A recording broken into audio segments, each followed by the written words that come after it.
Good afternoon, and thank you for being here today.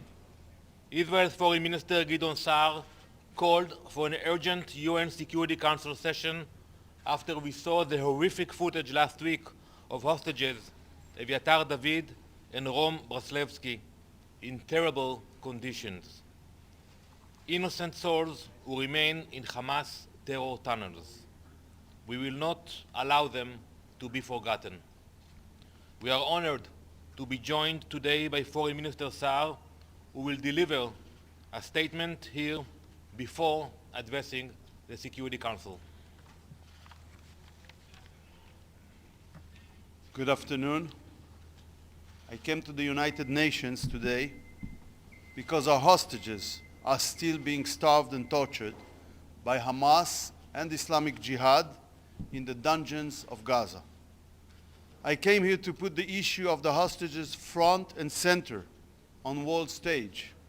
They cannot be forgotten. I came to call for the immediate and unconditional release of our hostages. On October 7th, Hamas committed evil crimes like the Nazis and ISIS did. They took 251 hostages into cruel captivity.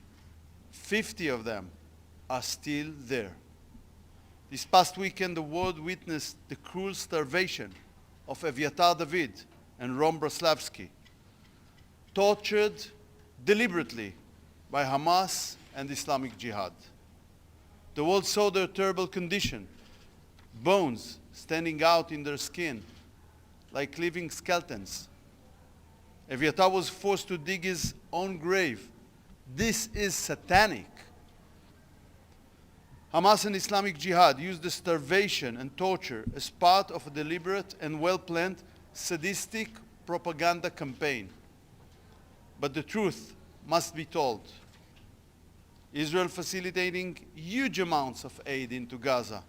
No other country acts this way in war under such difficult circumstances.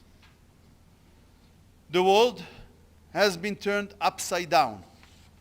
There are countries that acted also in this building to pressure Israel instead of Hamas during sensitive days in the negotiations by attacking Israel, campaigning against Israel, and their announcement on a recognition of the virtual Palestinian state. They gave Hamas free gifts and an incentive to continue this war. They directly assassinated the hostage deal and ceasefire. Let me be clear, these countries prolonged the war. Hamas is responsible for beginning this war by invading Israel and committing the October 7th atrocities. Hamas is also responsible for the continuation of this war by still refusing to release our hostages and lay down its arms. The international pressure must be on Hamas. Anything else only prolongs this war.